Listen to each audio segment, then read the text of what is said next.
Bismillahirrahmanirrahim. Assalamualaikum warahmatullahi wabarakatuh.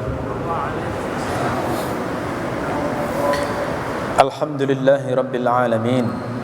Wa bihi nasta'inu ala umurid dunya waddin. Assalatu wassalamu ala sayyidil mursalin wa imamil muttaqin nabiyyina Muhammadin wa ala alihi wa sahbihi wa man tabi'ahu bi ihsanin ila yaumiddin. Allahumma inna nas'aluka ilman nafi'a wa rizqan tayyiba wa amalan mutaqabbala. Rabbana zidna ilma warzuqna fahma waj'alna minas salihin. Amma ba'du. Bapak Ibu jamaah Masjid Ibnu Sina rahimakumullah. Alhamdulillah, kita lanjutkan kajian kitab Al-Arba'in An-Nawawiyah. Kali ini kita membahas hadis baru, yakni hadis ke-28. Hadis ke-28 ini segmennya cukup banyak. Insyaallah hari ini kita akan membahas tentang karakteristik atau sifat dari nasihat Rasulullah. Hadis yang akan saya bacakan di sini adalah matan yang terdapat pada Sunan Abu Dawud dari Al-Irbad Ibnu Sariyah. Beliau berkata, "Shalla bina Rasulullah sallallahu alaihi wasallam dzata yaumin." Suatu hari Rasulullah sallallahu alaihi wasallam salat mengimami kami. Summa aqbala alaina, kemudian beliau menghadap kami.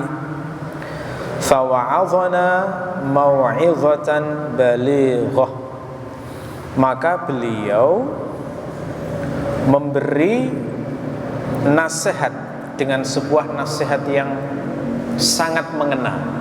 Mau'izatan balighah, nasihat yang sangat mengena, yang luar biasa. Zarafat min hal uyun, yang mana air mata menjadi berlinang karenanya. Wa wajilat min hal qulub, dan hati menjadi takut karenanya. Faqala qailun, maka seseorang berkata, "Ya Rasulullah, ka'anna hadhihi mau'izatu muwaddi'in."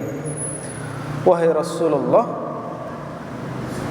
seakan-akan ini kok seperti nasihat orang yang mau mengucapkan selamat tinggal. Famadza ta'hadu ilaina, apa yang engkau wasiatkan kepada kami? Faqala, maka beliau bersabda, "Usikum bitaqwallah." Aku berwasiat kepada kalian supaya takwa kepada Allah. Was-sam'i wat-tha'ah, dan mendengar serta menaati. Maksudnya mendengar dan menaati pemimpin. Wa in abdan habsyiyan, meskipun yang memimpin itu adalah budak Habasyi, budak negro. Fa innahu man ya'ish minkum ba'di, sebab barang siapa di antara kalian yang hidup sesudah aku, maksudnya setelah kematian Rasulullah, fa sayara ikhtilafan katsira, maka dia akan melihat perselisihan yang banyak. Fa'alaikum bisunnati wa sunnatil khulafa'il mahdiyyin ar-rasyidin, maka hendaklah kalian berpegang kepada sunnahku dan sunnah khulafa' rasyidin yang mendapatkan petunjuk. Tamassaku biha, peganglah sunnah tersebut. Wa addu 'alaiha bin nawajiz, dan gigitlah sunnah tersebut dengan gigi geraham. Wa iyyakum wa muhdatsatil umur, dan hati-hatilah kalian dengan segala perkara yang baru. Fa inna kulla muhdatsatin bid'ah, karena sesungguhnya setiap yang baru adalah bid'ah. Wa kulla bid'atin dhalalah, dan setiap bid'ah adalah kesesatan. Baik jamaah sekalian rahimakumullah, hadis ini diriwayatkan oleh sahabat yang bernama Al-Irbad ibnu Sariyah. Agak kurang familiar ya nama ini. Kalau nama-nama sahabat Nabi seperti Abu Hurairah, Anas bin Malik, Abu Bakar, Umar, Utsman, Ali, Abu Sa'id Al-Khudri mungkin sering kita dengar. Nah, ini ada sahabat Nabi yang bernama Al-Irbad bin Sariyah. Jadi sebenarnya sahabat Nabi itu banyak sekali. Pada saat Rasulullah menaklukkan Mekah, itu diriwayatkan sahabat Nabi itu jumlahnya 100.000 lebih. Banyak sekali itu, 100.000 lebih. Tetapi yang tercatat dalam kitab-kitab ulama, artinya tercatat namanya, nasabnya, termasuk riwayat-riwayatnya, itu hanya sekitar 12-an ribu, tidak sampai 12-an ribu. Artinya berarti sahabat yang 100.000 lebih itu hanya tercatat sebagai sahabat, tetapi namanya termasuk riwayat hadisnya tidak diketahui. Yang tercatat karena meriwayatkan hadis atau masuk dalam sebuah kisah tertentu itu sekitar 12-an ribu atau kurang. Semua biografi sahabat ini dicatat oleh seorang ulama hadis yang terkenal, namanya Ibnu Hajar Al-Asqalani. Beliau itu nulis kitab khusus biografi sahabat, namanya Al-Isabah fi Tamyizis Sahabah. Ini kitab tebal, isinya biografi sahabat Nabi. Jadi buku apapun yang ditulis tentang biografi sahabat pasti merujuknya ke sini.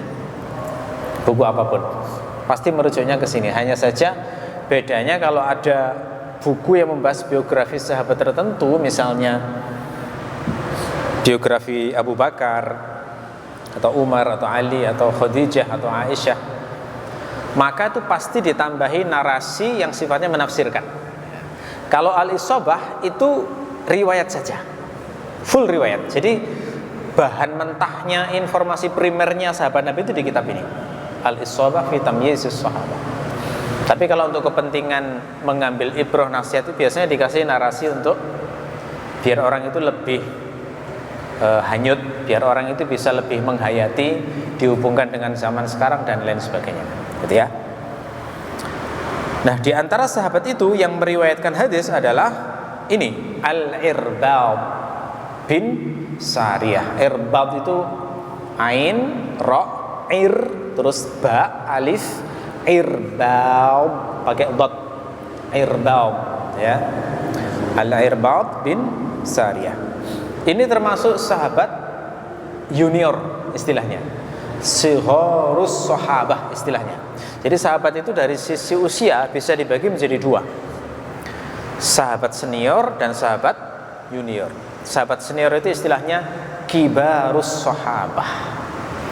Sahabat senior itu bagaimana definisinya? Sahabat senior itu adalah sahabat yang masuk Islam terlebih dahulu, lama ya masuk Islam, sehingga beliau itu mendapatkan banyak ilmu dan pengetahuan tentang Rasulullah dibandingkan sahabat junior.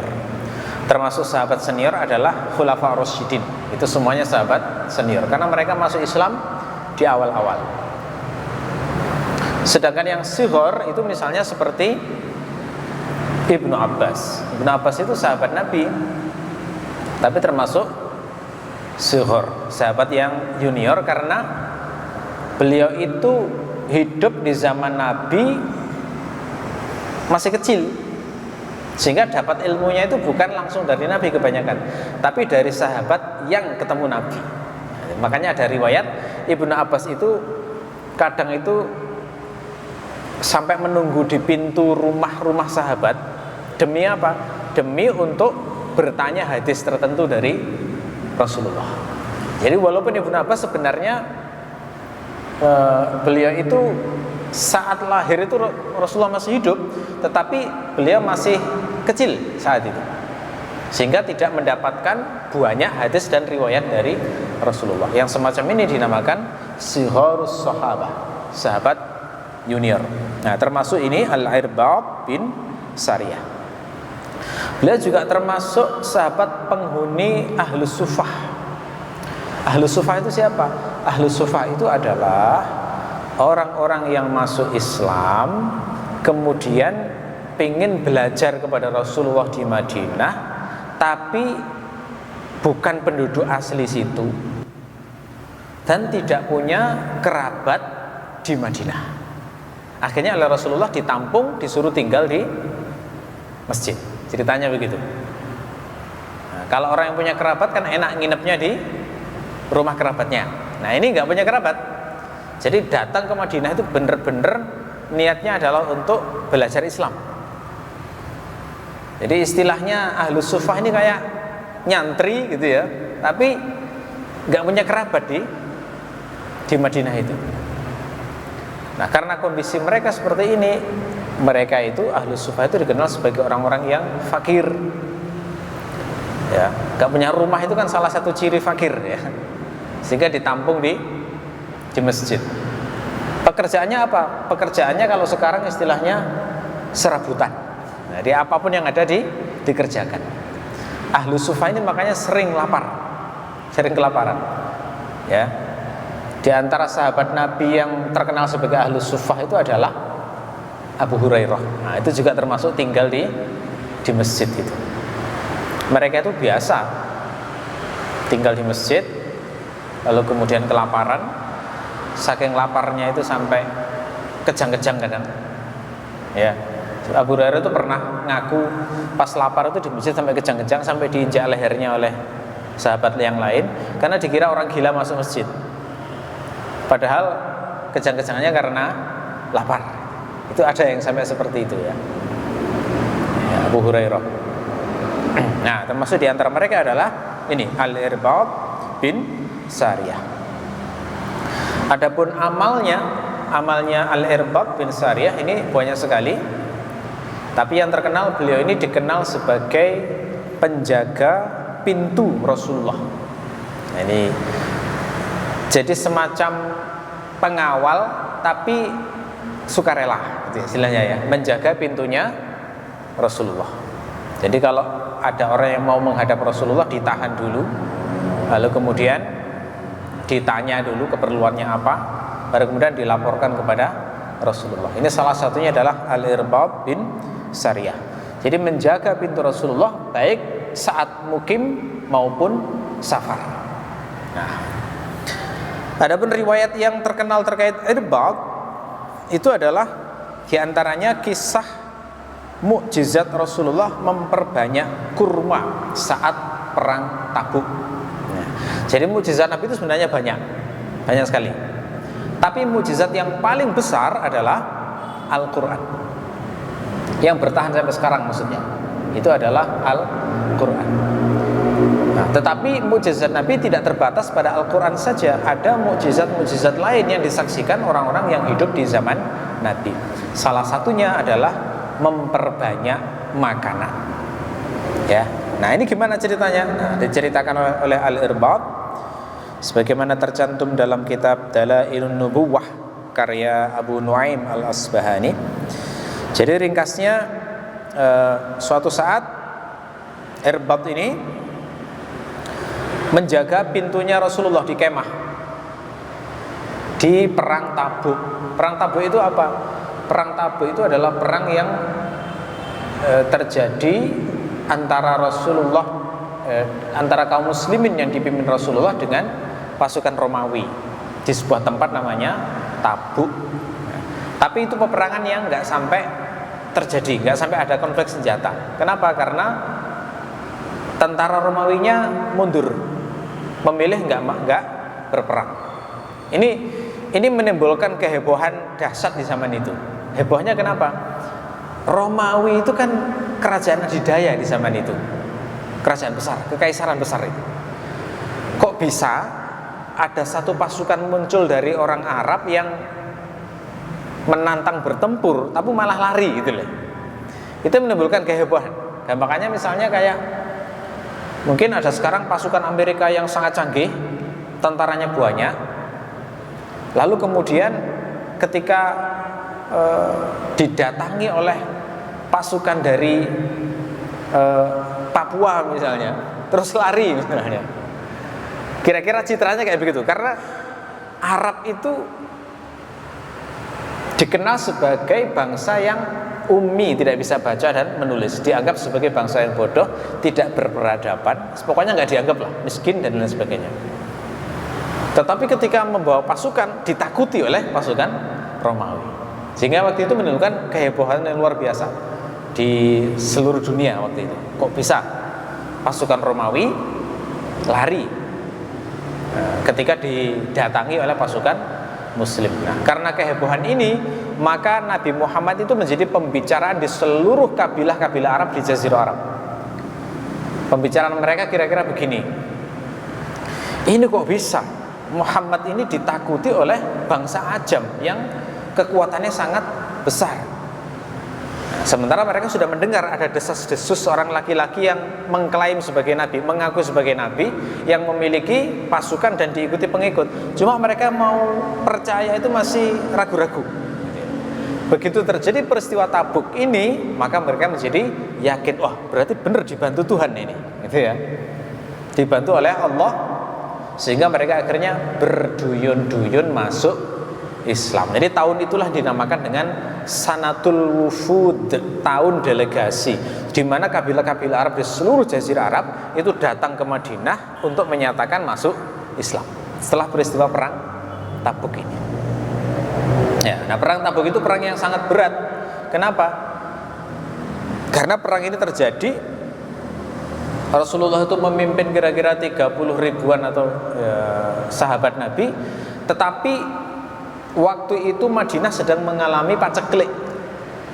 Karena paceklik, maka masalah logistik ini agak berat, sehingga sampai ada riwayat satu kurma itu dimakan beberapa orang, itu ya, saking beratnya kondisi tersebut. Nah, ini settingnya ya, saya ceritakan setting sedikit biar paham konteksnya. Jadi Al-Irbad bin Sariyah ini suatu hari menjaga pintunya Rasulullah. Sementara mereka saat menjaga itu bergantian dengan 3 orang sahabat yang lainnya. Nah, lalu kemudian mereka merasa lapar, belum makan seharian, merasa lapar. Kemudian Rasulullah ketika mengetahui, maka Rasulullah mencari makanan untuk memberi makan mereka. Ternyata setelah dicari nggak ada. Ini saking beratnya sampai Rasulullah sendiri tuh mau ngasih makan pengawalnya itu nggak bisa di perang Tabuk ini. Lalu kemudian Rasulullah memanggil Bilal. Beliau bersabda, "Ya Bilal, hal min asya'in lihaula'in nafar?" Hai Bilal, ada nggak makan malam untuk orang-orang ini? Maksudnya 3 orang sahabat yang menjaga Nabi tadi, Al-Irbad bin Sariyah sama tiga temannya tadi. Jawaban Bilal apa? Beliau mengatakan, "Wallazi ba'atsaka bil haqq nafatna jurubana wa himyatana." Ya. Demi yang mengutusmu dalam kebenaran, kami itu sudah mengebaskan seluruh kantong-kantong kami. Artinya itu kinayah untuk menunjukkan habis makanannya. Sudah istilahnya dikebas, sudah nggak ada apa-apa, gitu ya. Maka Rasul mengatakan, "Unzur asa'an tajida syai'an." Coba dicek lagi, kata Nabi itu. Coba dicek lagi, siapa tahu masih ketemu 1-2 biji kurma misalnya. Akhirnya dicek sama Bilal, satu persatu kantong itu diceki lagi di apa, kalau bahasa kita kayak di geduk-gedukan itu apa bahasa Jawanya ya, diduk-duk begitu ya, sampai akhirnya ketemu. Jadi ada satu kantong dipukulkan gitu, keluar satu kurma, dikumpulkan ya, sampai sekian banyak kantong, akhirnya kemudian terkumpullah 7 butir kurma pada tangannya Nabi. Jadi ketemu 7, lumayan ya. Lalu kemudian beliau meminta supaya diambilkan piring besar. Ini piring besar, zaman dulu itu ada piring besar yang biasanya dipakai untuk makan bersama. Kalau kita kira-kira kayak nampan itu ya, seperti nampan yang biasanya makan bareng itu, ada piring besar bulat begitu. Lalu kemudian beliau meletakkan 7 kurma itu dalam piring itu. Kemudian beliau meletakkan tangannya pada kurma itu. Kemudian beliau mengucap Bismillah, gitu ya. Setelah beliau mengucap Bismillah, maka beliau mengatakan Kulu Bismillah, makanlah dengan nama Allah. Maka kemudian Al-Irbad bin Sariyah ini makan dengan sahabatnya tadi. Nah, ketika makan itu kelihatannya 7 gitu ya, tapi diambil itu nggak habis-habis. Ini sampai dihitung gitu. Irbad itu ngambil ya, saking penasarannya dengan kurma yang sudah dikasih doa Rasulullah tadi. Jadi begitu ngambil dimakan, itu bijinya diletakkan pada tangan kirinya nih, sambil dihitung 1 ya, ambil lagi 2, 3, terus sampai tak terasa hitungannya mencapai 54 biji ya. Artinya beliau itu sudah makan sebanyak 54 butir kurma sehingga kenyang. Dan temannya ternyata sama. Jadi masing-masing itu makan kira-kira 50-an butir kurma ya, sehingga semuanya kenyang ya. Nah, ini riwayat ini sekaligus menunjukkan kepada kita, berarti orang makan kurma sampai kenyang itu normalnya kira-kira 50 butir ya, kira-kira ya. Pernah jenengan makan kurma sampai 50 butir? Ini soalnya makanan pokok. Kalau di Arab itu makanan pokok. Kalau kita makanan pokoknya kan beras, mungkin sebagian daerah itu jagung gitu ya. Kalau di Arab itu makanan pokok itu kurma itu salah satunya. Kalau kita mungkin jenis buah atau camilan gitu ya. Tapi kalau di sana makanan pokok. Zaman Nabi itu. Selain kurma itu juga kismis. Kismis itu anggur yang dikeringkan. Nah itu. Nah kalau kismis saya pernah nyoba itu. Memang makan kira-kira setengah piring sudah kenyang itu kismis. Seharian itu nggak makan nasi nggak masalah itu. Pernah itu. Nah ini riwayat ini menunjukkan gitu ya. Jadi perut kenyang itu kira-kira 50 butir kurma. Nah, sekali-kali bisa kita coba ya. Nggak makan nasi, makan kurma 50. Kira-kira gimana perut kita nanti ya? Nggak tahu ini. Oke, jadi gitu. 50 butir kurma. Makanya ini saya sempat teringat dengan syariat zakat fitri atau zakat fitrah itu. Kan perintah Nabi itu kan selesai puasa disuruh bayar zakat fitri, itu kan 1 sok. 1 sok itu kalau konversi kilo itu jadinya kan 2, sekian kilo. Karena dibulatkan jadi 2,5 ya, biar mudah begitu. Nah ini saya mencari data 1 kilo kurma itu isinya berapa sebenarnya. Ternyata isinya kira-kira 100 butir lebih lah, 100 sampai 110 kira-kira.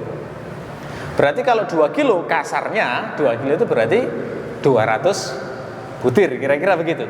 Nah, berarti kalau Rasulullah memerintahkan mengeluarkan 1 sok, sebenarnya Rasulullah itu pengen memberi setiap mukmin yang miskin itu makanan pokok yang kira-kira bisa dibuat makan 3 sampai 4 kali sehari, kan gitu ya. Makanya ini konsisten dengan hadis yang lain yang mengatakan bahwa zakat fitri itu adalah tu'matan lil masakin, ngasih makan orang-orang miskin biar tidak sibuk mencari makanan di hari raya. Konsepnya begitu. Ya. Di riwayat lain dikatakan aghnuhum fi hadzal yaum. Buatlah mereka sudah nggak butuh lagi di hari ini. Maksudnya hari ini nggak perlu kerja, atau bagi pengemis nggak perlu minta-minta, kasih zakat fitri tersebut, gitu ya. Nah, itu kalau kurma. Nah, kalau beras lebih banyak lagi gitu ya. Beras itu kalau 2 kilo kan jadi berapa porsi itu kan, jadi bisa berhari-hari gitu ya. Nggak sama dengan kurma. Hitungannya kalau kurma begitu. Faktanya di zaman Nabi itu kalau kurma ternyata demikian. Ya. Kemudian yang ajaib lagi, summa idza rafa'na aydiyana iz at-tamarat as-sab' kama hiya. Kemudian ketika kami sudah mengangkat tangan kami, ternyata kurmanya itu tetap seperti sedia kala 7 butir jumlahnya. Nah, ini kan mukjizat ya berarti. Tidak mungkin kalau bukan seorang nabi bisa melakukan semacam ini. Ini mirip seperti mukjizat Nabi Isa yang pernah memberi makan ribuan orang dengan dua ekor ikan dan roti. Oh, itu bisa jadi sekeranjang banyak ribuan orang kenyang itu. Nah, ini hak ini. Nabi itu memang karena dikasih mukjizat yang semacam ini. Ya. Lalu kemudian Nabi bersabda, ya Bilal irfa'ha fa innahu la ya'kulu minha ahadun illa nahila minha shib'an. Wahai Bilal, ambillah kurma itu, karena sesungguhnya tidak seorang pun yang memakannya melainkan dia akan menjadi kenyang. Gitu ya. Nah, ini masih agak panjang riwayatnya. Tapi di akhir riwayat Rasulullah bersabda begini, laula anni astahi min rabbi la akalna min hadhihi tamarat hatta naridal Madinah min akhirina. Seandainya aku tidak malu terhadap Tuhanku, niscaya kita akan makan dari kurma-kurma ini sampai kita tiba di Madinah semuanya. Gitu ya. Jadi ini seakan-akan Nabi itu memberitahu Rasul itu bisa saja ngasih makan seluruh tentaranya yang kira-kira 30.000 itu dari 7 butir kurma tadi itu bisa, sampai datang ke Madinah pun bisa. Tapi Rasul tidak melakukannya. Dan beliau mengatakan malu kalau terus seperti ini. Ini seakan-akan ya, ini wallahu a'lam. Seakan-akan Rasulullah itu suatu hari dikasih wahyu oleh malaikat Jibril, diberitahu, hai Muhammad, sesungguhnya engkau diberi oleh Tuhanmu keberkahan dengan menyebut nama Rabbmu. Kalau engkau mengucapkan bismillah pada sebuah makanan, maka makanan itu akan menjadi banyak. Seakan-akan diberi janji itu dulu. Tetapi mungkin Rasulullah dipesani, tapi gunakan hanya saat darurat. Mungkin begitu ya. Karena Rasulullah itu namanya Nabi, sudah yakin kan, percaya diri lah, bismillah pasti bisa begitu ya. Karena sudah dapat janji itu mungkin. Tapi faktanya Rasulullah malu menggunakannya dalam kondisi normal, gitu ya. Jadi bisa jadi sesungguhnya Rasulullah itu dipesannya hanya dalam kondisi tertentu saja. Jadi tidak selalu. Ya. Oke, jadi ini kisah menarik terkait dengan Irbad bin Sariyah yang kenyang dari makan kurma di peristiwa perang Tabuk. Ya. Kemudian yang menunjukkan kesalehan Irbad bin Sariyah juga adalah ternyata Irbad ini adalah salah satu orang yang menangis karena tidak bisa ikut jihad. Kenapa nggak bisa ikut jihad? Karena beliau miskin sehingga tidak bisa menyiapkan peralatan jihad. Jihad kan perlu biaya. Zaman dulu kan militer belum serapi sekarang. Sekarang kan militer itu sudah ditata, daftarnya siapa, gajinya jelas, pembelian senjata juga jelas. Zaman dulu itu kan masih sporadis pengadaannya itu. Kalau mau jihad baru gathering dulu, lalu urunan lah istilahnya. Nah, sehingga yang bisa jihad itu adalah orang-orang yang memang berharta atau punya tabungan.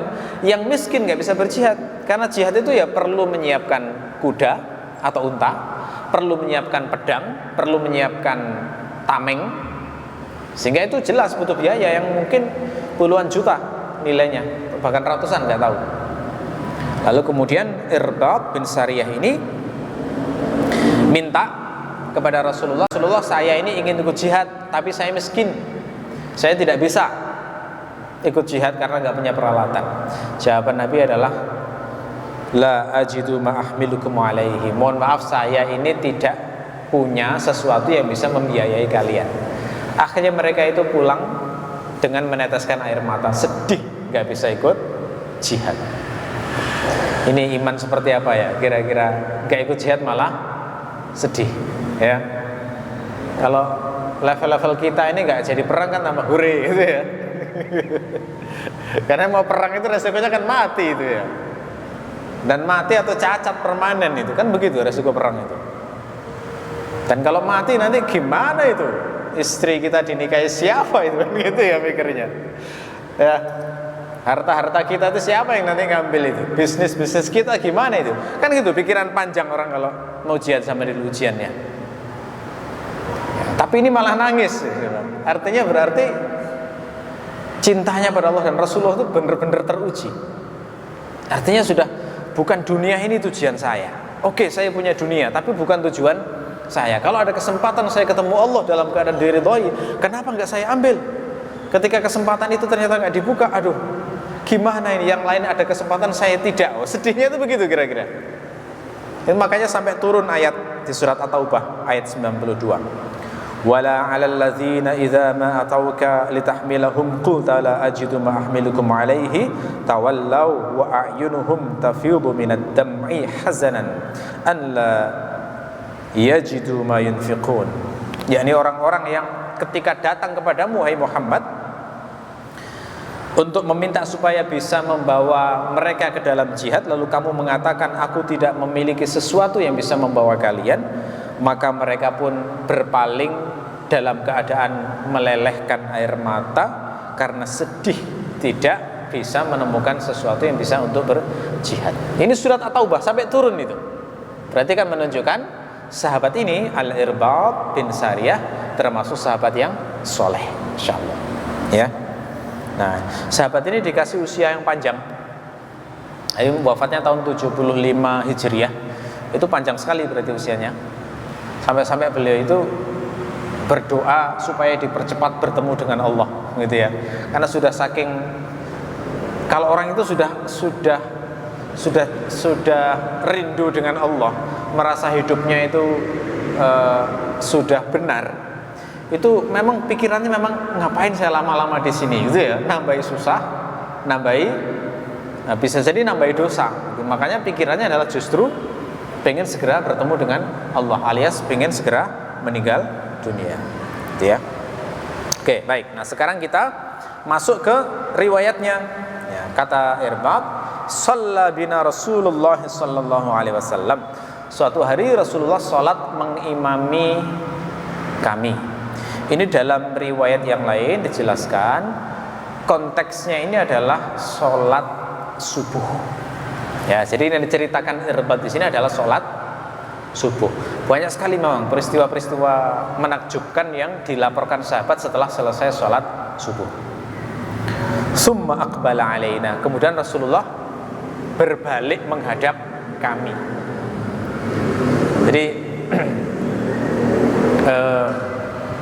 salah satu kebiasaan Rasulullah ketika selesai sholat itu kan balik menghadap jamaah, gitu ya. Tapi bukan semata-mata balik, ada perlunya. Perlunya apa? Di antaranya ceramah. Di antaranya ngisi kajian, ngasih nasihat. Kadang hanya ngecek sahabatnya begini, ini siapa yang nggak hadir, itu sampai tahu Rasulullah. Kalau misalnya nggak hadir ditanya kenapa dia, misalnya sakit, nah, dikunjungi setelah sholat subuh. Terkadang beliau bertanya, siapa yang mimpi hari ini, nah, itu ya. Jadi cerita interaktif itu. Terus ada sahabat bertanya, saya mimpi begini wa Rasulullah. Terus ditakwil sama Rasulullah. Oh, itu nanti artinya begini. Kalau nggak ada yang mimpi, maka Rasulullah itu kadang menceritakan mimpinya. Tadi malam aku bermimpi begini. Nah, kalau mimpi Nabi itu kan memang wahyu, gitu ya. Jadi itu ngajari, memang konteksnya ngajari. Jadi Rasulullah menghadap, ya. Makanya karena Rasulullah menghadap ini, maka di fikih itu digali hukum sunnah.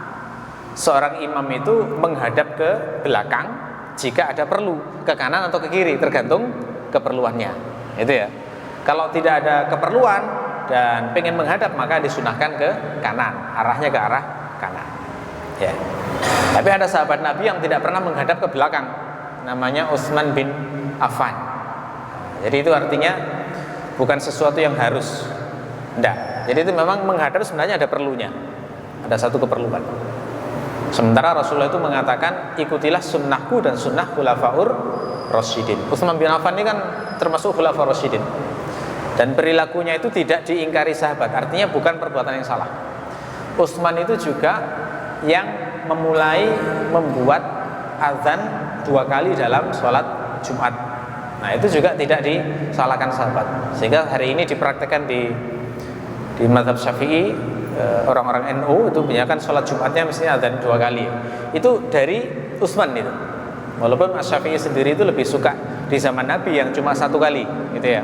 Tapi ini ikhtilaf soal perbedaan pendapat. Jadi Rasulullah menghadap ke arah kami, fa wa'adhana mau'izatan balighah. Maka Rasulullah itu memberi nasihat kami dengan nasihat yang sangat mengena. Nah, dari riwayat ini bisa disimpulkan bahwa di antara waktu bagus untuk kajian, untuk memberikan nasihat itu adalah setelah subuh. Di antara waktu, karena Rasulullah melakukannya. Jadi orang masih fresh, masih segar, masih setelah istirahat itu, jadi pikirannya itu untuk menerima sesuatu ilmu yang baru itu lebih menancap. Ya. Dan memang kalau dalam riwayat Rasulullah itu kajiannya itu ada 2 tipe. Ada yang rutin, ada yang insidental. Nah, yang rutin yang pasti dilakukan itu adalah khutbah Jumat. Nah, khutbah Jumat ini termasuk nasihat Rasulullah. Katakanlah itu jenis kajian, tapi formatnya pidato. Ya. Dan itu rutin pasti, setiap minggu itu selalu. Dan karena setiap minggu, maka pesertanya bukan hanya tetangganya Masjid Nabawi, tapi juga orang-orang yang jauh-jauh. Jadi Arab-Arab Badui yang jauh-jauh itu kalau sholat Jumat juga ke situ, sehingga mendapatkan nasihat Rasulullah seminggu sekali. Ini memberikan fasilitas kepada orang-orang yang tidak bisa belajar rutin pada Rasulullah. Jadi paling tidak minimal seminggu sekali itu dapat siraman rohani. Konsepnya begitu sebenarnya. Minimal seminggu sekali orang-orang yang jauh-jauh, yang nggak mungkin setiap hari ketemu Rasulullah, itu seminggu sekali dapat semacam itu. Ya. Termasuk yang rutin dilakukan Rasulullah dan pasti dilakukan adalah saat khutbah sholat id.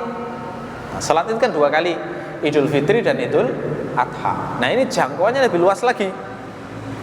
Kalau sholat Jumat itu hanya bagi lelaki, jauh-jauh tapi lelaki. Yang wajib kan cuma lelaki, perempuan kan tidak. Tapi untuk sholat id itu Rasulullah memerintahkan datang semuanya. Laki-laki, perempuan suruh datang, bahkan wanita haid pun disuruh datang. Wanita haid tidak perlu sholat, cukup datang untuk mendengarkan nasihat dari Rasulullah. Nah, jadi ini contoh kajian tahunan, gitu ya, tapi rutin. Sehingga materi-materi yang disampaikan Nabi di momen-momen itu memang nasihat-nasihat yang sifatnya dipraktekkan langsung dan paling penting, karena momennya ketemu setahun sekali. Begitu ya. Ada orang-orang yang nggak pernah ketemu Nabi sama sekali, datang 1 kali saat Rasulullah itu khutbah id, lalu mendapatkan 1 kalimat dipraktekkan seumur hidup. Kadang-kadang begitu. Nah itu. Nah selain itu, maka Rasulullah juga melakukan kajian-kajian yang sifatnya insidental. Insidental ini momen-momennya yang paling sering ya setelah sholat jamaah. Sholat jamaah itu yang sering kadang setelah subuh, kadang-kadang setelah asar. Kadang-kadang nggak sholat jamaah, tapi pas kumpul dengan sahabat apa, beliau ngasih nasihat. Kadang bahkan dengan 1 orang beliau juga ngasih nasihat, gitu ya. Seperti dalam riwayat, beliau pernah membonceng Ibnu Abbas, lalu kemudian dinasihati, wahai anak, ya, ihfadillah yahfazka, jagalah Allah supaya Allah nanti menjagamu. Nah ini kan contoh Rasul ngajari satu orang saja, lalu menyebar melalui dakwahnya Ibnu Abbas. Kadang lewat Abu Hurairah, satu orang bertanya dijawab panjang, disebarkan. Termasuk ketika di rumah Rasulullah, dalam rumah tangga Nabi itu kan banyak dialog-dialog dengan istri-istri Nabi, itu juga diriwayatkan. Itu ya. Jadi itu contoh kajian-kajian yang sifatnya insidental. Nah, yang insidental ini walaupun tidak rutin tapi sering. Jadi nggak bisa dijadwal hari tertentu enggak, tapi sering. Misalnya hari ini ngasih nasihat, besok tidak, berikutnya 2 hari berturut-turut ngasih nasihat gitu ya. Tapi tidak pasti, tetapi sifatnya sering, gitu ya. Nah ini kata Ibnu Rajab itu adalah praktek yang untuk melaksanakan perintah Allah dalam surat An-Nisa 63. Allah berfirman, wa'idhum wa qul lahum fi anfusihim qawlan baligha. Nasihatilah mereka dan ucapkan terkait diri mereka sebuah ucapan yang mengena. Jadi ada perintah khusus kepada Rasulullah supaya kalau nasihati orang itu benar-benar nasihat yang benar-benar mengena pada diri seseorang. Di surat An-Nahl ayat 125 juga demikian, ud'u ila sabili rabbika bil hikmah wal mau'izatil hasanah. Ajaklah ke jalan Tuhanmu dengan hikmah dan nasihat yang baik. Gitu ya. Nah, cuma di sini kata Ibnu Rajab, walaupun insidental dan sering, tetapi tidak terlalu sering. Tidak terlalu sering. Jadi kadang-kadang Rasulullah itu sengaja tidak ngasih nasihat. Kenapa? Karena khawatir bosan. Karena memang nggak bagus. Sebuah ilmu yang bagus kalau terlalu sering dan membuat bosan, itu malah jadi nggak masuk itu. Ini juga perlu diperhatikan aspek kejiwaan kayak begini itu. Karena Rasulullah ternyata sangat memperhatikan. Bukan karena ilmunya bagus terus tiap hari kajian, nggak bagus malah itu bagi jiwa ya. Itu malah bisa membuat bosan dan akhirnya nggak mau lagi mendengarkan atau mendengarkan tapi susah masuk, gitu ya. Nah ini yang dinyatakan pada riwayat Ibnu Mas'ud ya, sebagaimana tercantum dalam Sahih Muslim. Jadi dari Syaqiq beliau mengatakan, kana Abdullah yudzakiruna kulla yaumi khamis. Abdullah itu mengingatkan kami setiap hari Kamis. Ini maksudnya sahabat Nabi yang bernama Abdullah bin Mas'ud itu terbiasa ngisi pengajian setiap hari Kamis. Berarti apa? Sahabat Nabi itu kalau ngisi kajian seminggu sekali, setiap hari Kamis saja. Faqala lahu rajulun, maka seorang laki-laki berkata, ya Aba Abdurrahman, inna nuhibbu haditsaka wa nashtahihi lawadidna annaka haddatsana kulla yaum. Wahai Abu Abdurrahman, kami ini senang dengan ceramahmu, kami menyukainya. Andai saja kamu mau mengisi kajian kami ini setiap hari. Saking senangnya pengen kajian setiap hari, karena memang sahabat Nabi kalau ngasih nasihat kan meresap betul ya, karena penuh ilmu memang. Jawaban Ibnu Mas'ud bagaimana? Ma yamna'uni an uhadditsakum illa karahiyatu an umillakum. Tidak ada yang menghalangiku untuk menasihati kalian setiap hari, maksudnya, kecuali karena tidak suka jika aku nanti membuat kalian bosan. Inna Rasulullah sallallahu alaihi wasallam kana yatakhawwaluna. Sesungguhnya Rasulullah sallallahu alaihi wasallam itu memilih waktu saat menasihati kami. Jadi milih waktu itu. Kalau pas sahabat kelihatan capek, enggak dinasihati, enggak. Karena capek itu ya percuma, dikasih itu enggak konsentrasi sudah, gitu ya.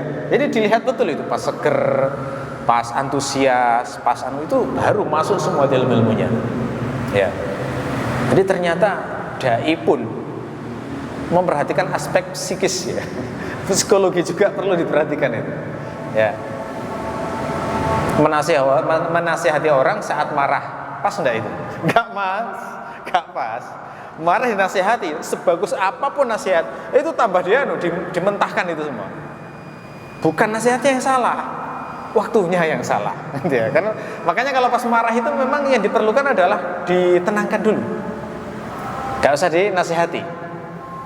Suami istri termasuk ya. Pas marah itu nggak usah nasihat, nggak usah keluar dalil-dalil. Allah berfirman, Rasulullah bersabda, hilang semua itu. Ya, karena nggak akan menjadi nasihat, akan menjadi pertengkaran.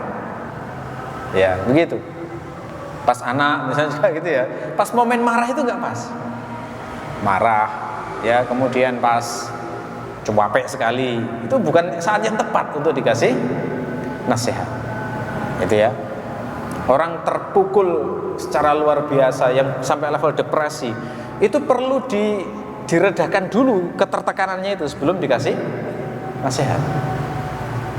Setelah selesai baru kemudian masuk nasihat-nasihat yang baik. Ini kata-kata luar biasa itu dari Ibnu Mas'ud. Rasulullah itu kebiasaannya kana yatakhawwaluna. Yatakhawwal itu maknanya memilih waktu saat memberikan nasihat. Makanya kenapa kok begitu masuk betul di pikiran sahabat? Karena pas-pas betul waktunya itu. Momennya pas sekali. Ya, sangat pas. Ya, yakhawwaluna bil mau'izah fil ayyam karahiyatas sa'amati alaina. Jadi Rasulullah itu memilih waktu saat memberikan nasihat dalam hari-hari karena khawatir atau tidak suka kita menjadi bosan karena nasihat tersebut. Gitu ya. Oke. Baik, jadi ini menunjukkan prinsip dalam memberikan nasihat yang diajarkan Nabi adalah memilih waktu yang baik. Ya, termasuk ciri dari nasihat Rasulullah itu adalah singkat tapi padat. Jadi malah nggak bagus kalau ngasih nasihat panjang lebar gitu ya. Ngomong nasihat sampai 1 jam gitu ya. Itu yang awal yang bagus hilang itu, lupa karena ketutup kalimat yang lama. Rasulullah itu singkat itu tapi masuk semuanya. Kan kadang kalau ngomong terlalu panjang itu jadi lupa semuanya akhirnya ya. Kok kayaknya tadi ada yang bagus tapi apa ya? Itu kadang lupa itu. Makanya ini ajaran Nabi itu adalah singkat-singkat tapi padat. Makanya ketika khutbah pun Rasulullah itu kan memperingatkan jangan lama-lama. Kenapa? Karena begitu. Manusia itu nggak bisa lama-lama. Bahkan di ilmu psikologi pun terbukti itu. Daya konsentrasi orang itu nggak bisa lama-lama itu. Mungkin sekitar 15-20 menit pertama konsentrasi, berikutnya sudah berkurang. Gitu ya. Ini Masya Allah ya. Memang Rasulullah itu sangat dibimbing oleh wahyu sehingga ngerti jiwa manusia. Gitu ya. Oke, makanya kalau ada santri-santri yang hebat-hebat mondok-mondok itu misalnya, sebenarnya mereka pinternya bukan mendengarkan kajian yang lama, enggak, belajar mandirinya itu yang banyak sebenarnya. Mungkin ngajinya hanya inspirasi saja yang dicatat. Setelah itu ngaji sendiri, ya, self-taught-nya itu yang luar biasa tinggi, akhirnya menjadi sangat mendalam. Rata-rata saya perhatikan ulama-ulama itu belajar mandirinya yang mesti sangat dominan, bukan mendengar terus itu enggak. Susah itu, ya. Oke, baik. Cukup, mudah-mudahan bermanfaat. Subhanakallahumma wa bihamdika asyhadu an la ilaha illa anta astaghfiruka wa atubu ilaik. Assalamualaikum warahmatullahi wabarakatuh.